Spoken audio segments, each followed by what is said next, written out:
Oh my, I guess loyal subscribers, my fan base, small but, never mind. It's I, the Malik Aaron, and two things. One, I'm still a bit sick, but my throat issues are starting to go away. It's just my sinuses now are really kicking in. And two, by the time you're watching this video, I will be in Florida, Destin, Florida, for a class trip down there. Helping out with little kids and painting, I forgot what it was, painting buildings, mission stuff. So I'll be doing that. Every video from now until my second, game review. And I did complete Raw 2, so that will be a thing. I will be in Florida, so all that time I'll be in Florida, so I won't get really any real new content until Friday the 20th, where I'm gonna have all those championship scramble matches. Hopefully it goes well. It should. But anywho, it is review time as always. And this is a movie that is quite famous, mainly because, it is associated with another movie which had about the exact same plot. Deep Impact. And the movie that is associated with this is Armageddon, which I've already reviewed. If you want to go see that, go check that out. So, between the two, while this movie was overall better received because it took things more seriously, is a bit more realistic, Armageddon made more money. But why? Well, simply put, Deep Impact may have taken itself way too seriously, while Armageddon did not. Armageddon was more of a popcorn movie, and this wasn't. So Armageddon had that advantage. It also had better star power. I mean, this movie had Robert Duvall, Morgan Freeman. That's fine, but Armageddon had Ben Affleck, Bruce Willis. Who else? Mainly those two as the stars. Liv Tyler. There's, I believe, Bob Thornton, Michael Clark Duncan, Steve Buscemi. Had a lot more talent on board, so there's another advantage Armageddon had. And another advantage Armageddon has, that the ending is a lot less depressing. I will get to the ending eventually, so just wait for that. That's spoiler alert. If you haven't seen this movie, well, go watch it, I guess, on, I don't know what's on. Either I think it's on Amazon, maybe, last I checked. I don't know. So the plot. I'm going to read the back. If you want to read that, go right ahead. So, what would you do if you knew that in a handful of days an enormous comet would collide with Earth and all humanity could be annihilated?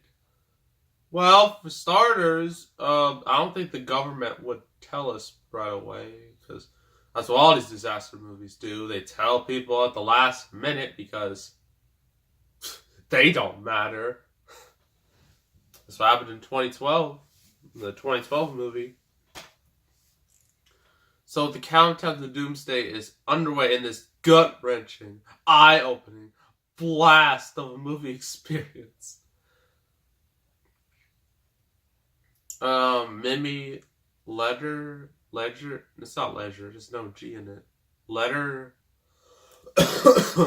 something like that, I don't know. Directs, guiding an all-star cast featuring Robert Duvall, T. Leone, Elijah Wood, Vanessa Redgrave, Maximilian Schell, and Morgan Freeman.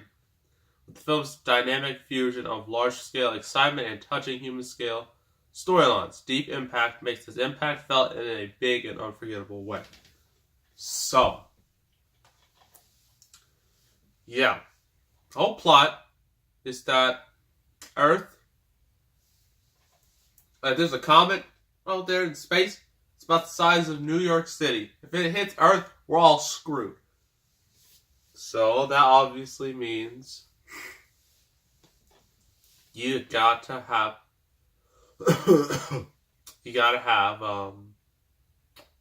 a backup plan in place. And I believe, just like Armageddon, this should help. Oh no, it's just scene selections. It's just scene selections, so that doesn't really help.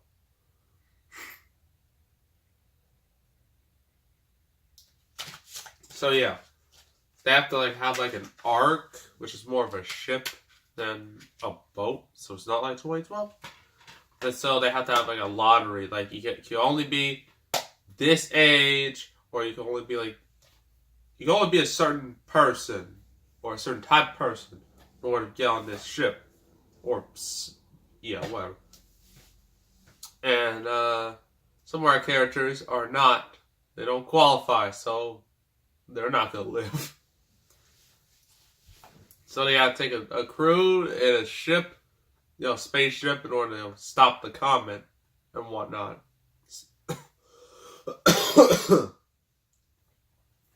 And in Armageddon, they do stop the comet before it really hits. And, everyone's saved, right? This movie, not so much. No. It's not like that. Not quite like that. No, this comet hits. When it hits, it's devastating. It's just tidal waves the size of skyscrapers.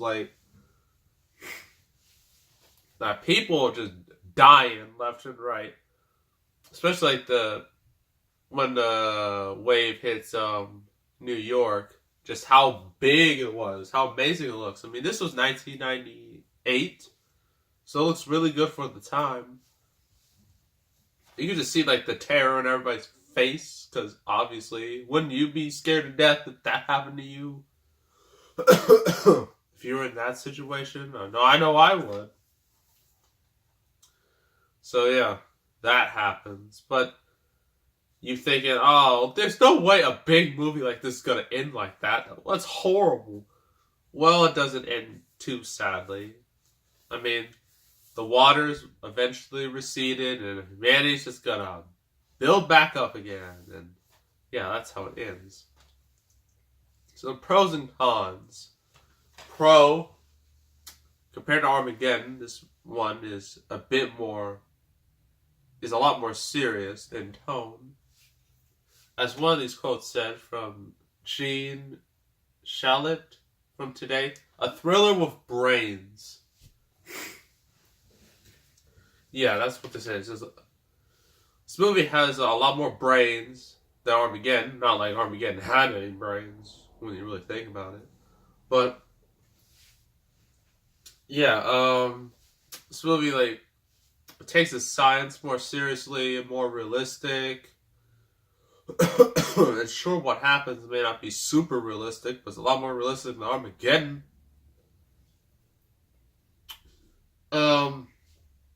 Sorry. The acting is very good. Everyone does a really good job, in this movie, mainly in this whole situation. The effects are really good for the time, from my 1998 standards, and they still look pretty decent today. I mean, they're not as good as today, but they're at least passable in today's time. Cons. Some of the characters are not very interesting. That's the problem with these disaster movies. You focus on so many characters and storylines that don't matter. And I get it. They want the audience to have people who are relatable. Everyday people. I'm just some of these people should just be cut out, because they don't do nothing. They mean nothing to the plot. They don't move the plot forward. They only just have it pause. And I really don't like that about disaster movies.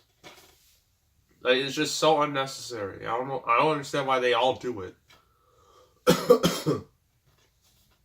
to be honest, it's a cliche that needs to die. It needs to die soon. But I don't think that's going to happen. So, yeah, that's like the one major con I have with this movie. Overall, it's a pretty good movie. It's a lot better than Armageddon. But because Armageddon had star power, less depressing tone, and just more popcorn-esque, it ultimately won out over this. But that doesn't mean this movie did bad. It still did really good. Armageddon just did better. Also, it had a better release date, because this came out in like May, and Armageddon came out in July. In July, no one's in school.